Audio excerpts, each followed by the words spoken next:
Hello guys, welcome to my channel Bithika Som kitchen.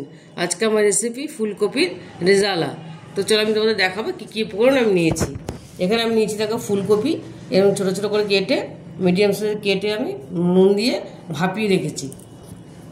নিয়েছি একটা আলু, আলুটা চলে না কিন্তু আমি দিয়েছি ঘরে খাই বলে দিয়েছি। এখানে গুঁড়ো দুধ নিয়েছি, টক দই নিয়েছি, এখানে কাঁচা লঙ্কা, আদা অল্প একদম আদা নিয়েছি, আর নিচে এখানে কাজু, পোস্ত, সাদা তিল আর কিশমিশ। আর এখানে নিয়েছি ফোড়নের জন্য গোটা গরম মশলা আর একটা শুকনো লঙ্কা, ধনে গুঁড়ো, কাশ্মীরি রেড চিলি পাউডার আর অল্প স্বাদ মতন চিনি। নিচে ঘি, সাদা তেল আর নুন। তো চলো আমি এবার প্রথমে আমি মশলাটা দিয়ে দেবো। এটা পেস্ট করব। মশলাটা দিয়ে দেবো আমি 4টে কাঁচা লঙ্কা, দিয়ে দেবো আমি আদাটার টুকরোটা, দিয়ে দেবো আমি এখানে সাদা তিলটা।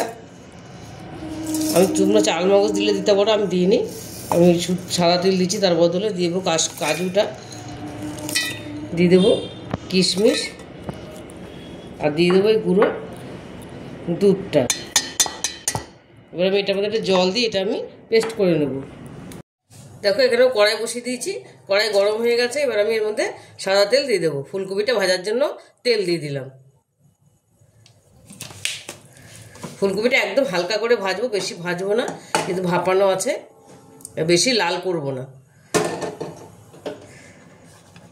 ফুলকপিটা দিয়ে দিলাম।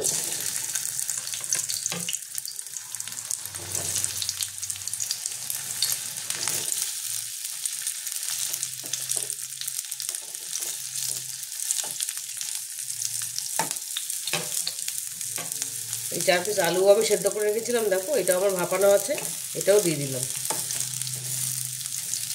দিয়ে দেবো অল্প একটু নুন, একদম অল্প দেবো, যেহেতু নুন দেওয়া আছে ভাপাতে। তো এটা আমি হালকা ভেজে নেব। দেখো এটা আমার হালকা ভাজা হয়ে গেছে। এবার এটা আমি তুলে নেব। একদম হালকা করে ভেজেছি, দেখো বেশি লাল করিনি। দেখো কড়াইতে আমি একটু সাদা তেল দিয়ে দিয়েছি। এবার আমি এর মধ্যে দিয়ে দেবো 1 চামচ ঘি।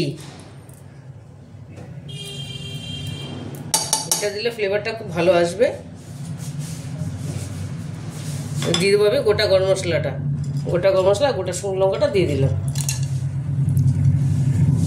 এবার একটু নেড়ে নেবো এটা।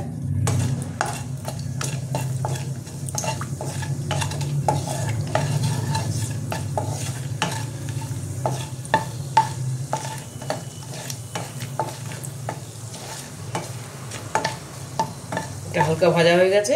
এর মধ্যে আমি পেস্টটা দিয়ে দেবো। এই পেস্টটা মিক্সিতে পেস্ট করে নিয়েছি। আদা, কাঁচা লঙ্কা, সাদা তিল, পোস্ত আর কাজু, কিশমিশ। দেখো এটা আমি এবার, আর গুঁড়ো দুধ, এটা আমি এবার এটার মধ্যে দিয়ে দেবো।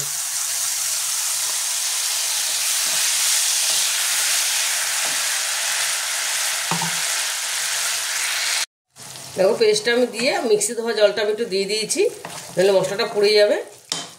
এবার আমি এর মধ্যে দিয়ে দেবো কয়েকটা গোটা কাঁচা লঙ্কা, ধনে গুঁড়োটা আর চিনিটা, আর দিয়ে দেবো কাশ্মীরি রেড চিলি পাউডারটা, একটু কালারটা ভালো আসবে।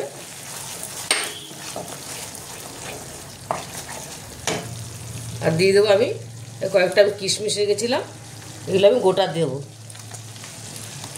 খেতে ভালো লাগে এগুলো।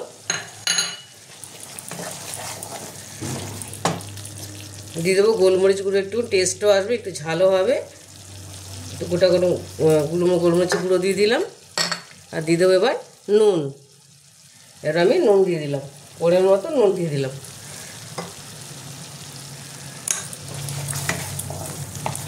এবার এটা আমি একটুখানি হালকা কষে নেব।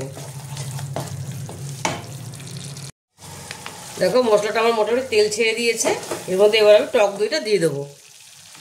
ফ্যাটানো টক দইটা আমি দিয়ে দিলাম।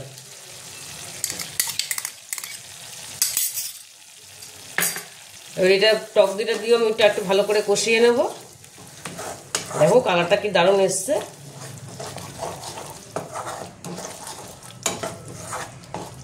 আবার একটু ঢেকে দেবো।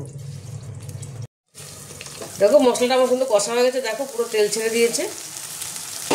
এবার আমি আলুটা ফুলকপিটা দিয়ে একটুখানি নেড়ে নেব।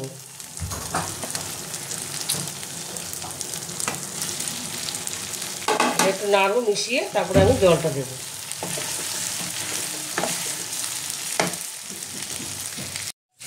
এটা মিশিয়ে নিয়েছি ভালো করে। এবার আমি জল দিয়ে দেবো, পরিমাণ মতন জল দিয়ে দেবো, খুব বেশি দেবো না, এটা একটু মাখামাখি হবে। এটা দিয়ে দিলাম।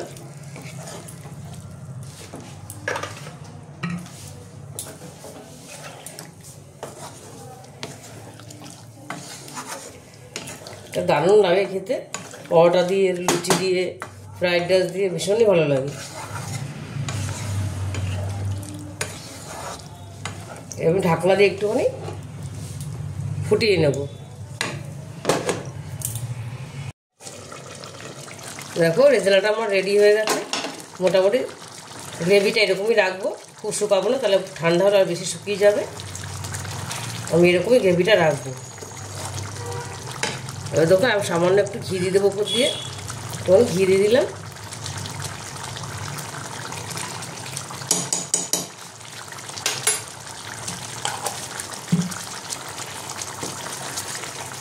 এবার গ্যাসটা বন্ধ করে একটু ঢেকে রাখবো। ফুলকপির রেজালাটা আমার রেডি হয়ে গেছে, আমি প্লেটিং করে নিয়েছি। দেখো কি সুন্দর হয়েছে, কত সহজে এটা আমি বানিয়ে নিলাম। তোমরা অবশ্যই এটা বাড়িতে ট্রাই করবে, ভীষণই ভালো হয় খেতে। আর যদি রেসিপিটা তোমাদের ভালো লেগে থাকে তাহলে আমাকে লাইক, শেয়ার আর সাবস্ক্রাইব করতে ভুলবে না। টাটা।